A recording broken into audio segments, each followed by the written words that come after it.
Hey guys, and welcome back to my channel, Jane and Affable. I don't know why I'm so excited. Probably because Love Island's coming on and because I got my hair done today. Middle part, jet black, brr. But I've come on here to speak about a very important topic today, which is the topic of Love Island. I've been involved in quite a few different conversations because of Love Island. This began, I think, yesterday or 2 days ago at a friend's house. It's continued onto Twitter. It's made it onto TikTok. It's made it through like FaceTime. So now I just got to share my ideas with the people. I don't know if I'm releasing this video as a diaspora dialogues because we will be talking about black people and colorism, or if it's going to be a hot topic of the week because Love Island's trending.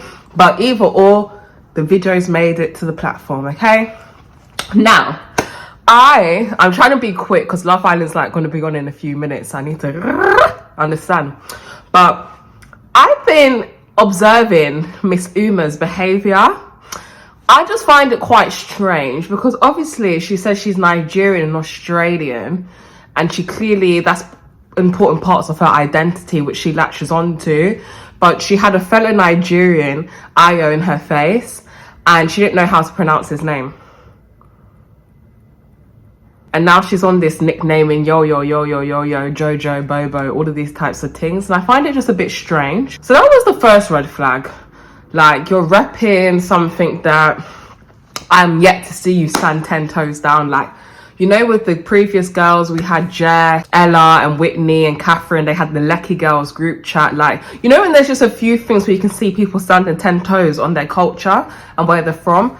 I'm yet to see that. First red flag just came on that, and clearly it was a red flag because Ayo himself actually picked up on it. Like, ooh, you don't know how to say my name, girl. So that's the first one. Number two, why is she coming for my good sis Mimi? Like, why is she coming for her? And do you know why I say this?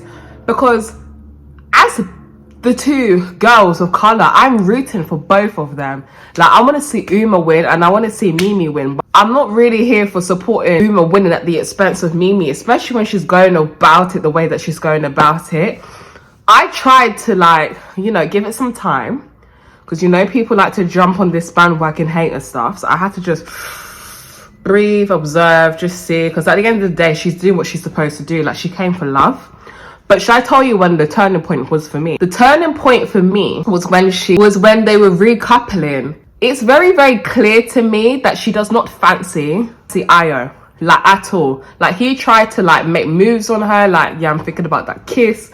She wasn't feeling it. She laughed in his face, didn't want to kiss him, did the dare challenge, pulled away from both Ayo and Omar. I think she kissed them both in that challenge, like, laughing in their face, like, ooh, that she's not feeling she ain't feeling it, right?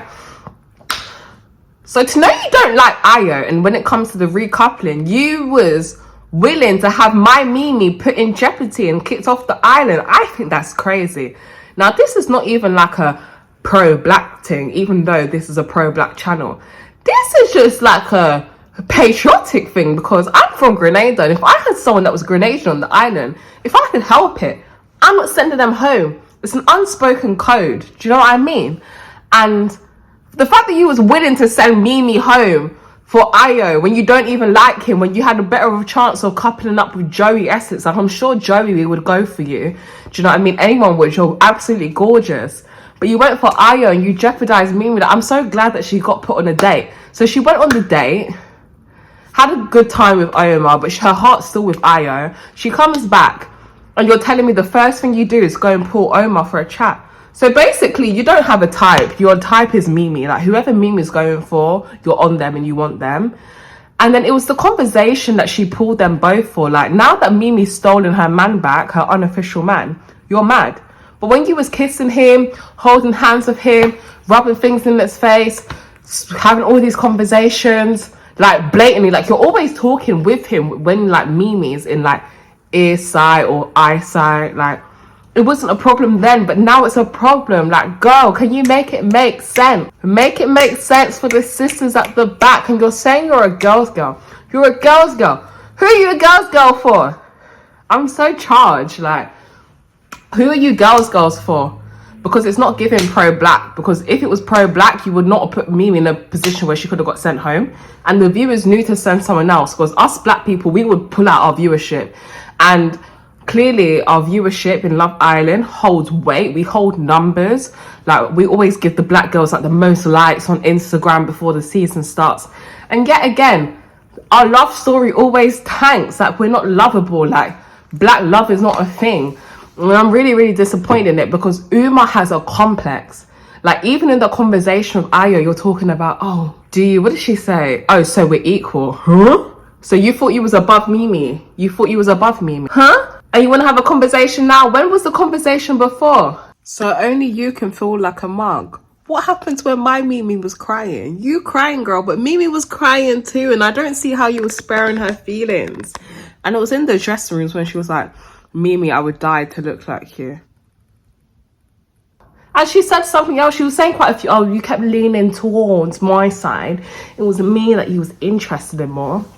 Like, why do you want the man to say that he likes you more so badly in front of Mimi? Like, have you seen the passion when them two kiss? Like, it's different. And I just feel like that's undeniable, and they need to continue exploring. And I feel like she's been a very sore loser and a bad sport about it. When they were doing the couples challenge, you were screwing your face at them. Oh my gosh, it's giving mean girl energy. Like, that is not a nice thing to do. Like, it's not to say is it that deep, because I guess when someone's pulling at your heartstrings, it can be. But is it that deep when you don't even like the person? Now, it means you're doing what you're doing out of spite and contempt and hate and jealousy. And like I said at the beginning, I wanted to root for both of them, but it's not giving. It's not giving. You just think that you're better than Mimi because you're lighter in complexion than Mimi.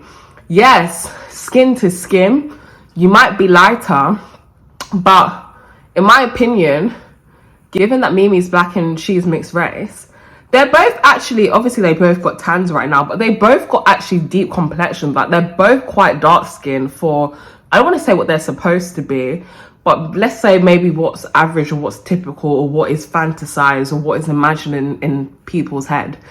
So I don't understand why she thinks she's better because she's a few complexions lighter. Like, even when you look at Fenty Beauty or any type of makeup brand, and you go on their website, you look at their foundations, you could have like a black person and a mixed race person and a brown person and even like a tanned white person. Like, everyone could be the exact same shade because, you know, everyone comes out in different shades and different ways. So I just don't get what this superiority complex is. Do you guys agree? Do you disagree?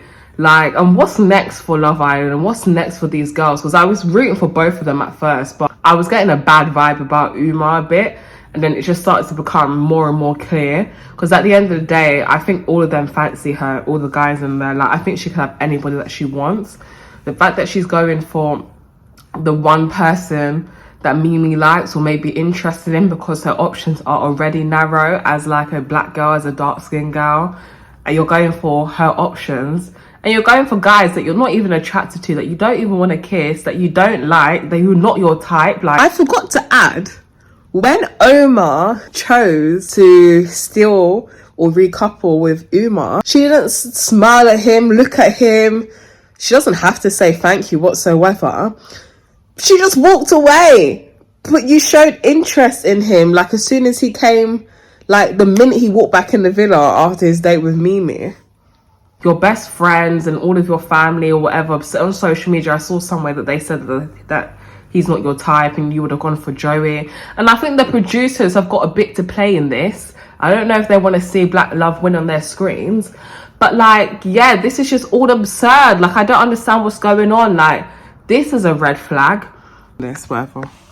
So, if you like that video and you want more, or you agree or you disagree, don't forget to comment it down below. Don't forget to subscribe. On Mondays, we've got our hot topics of the week. On Wednesdays, we've got our Uni Unfilled series where I help people get into university and make it accessible. Fridays, we have our Teen Life Diaries to help the young people. And on Sundays, we have our Diaspora Dialogues, which some of you guys may be interested in, where we talk about everything Black, everything Caribbean, and everything British. So yeah, please don't forget to like, comment, and subscribe. And if you want to see more of this, let me know. Otherwise, bye!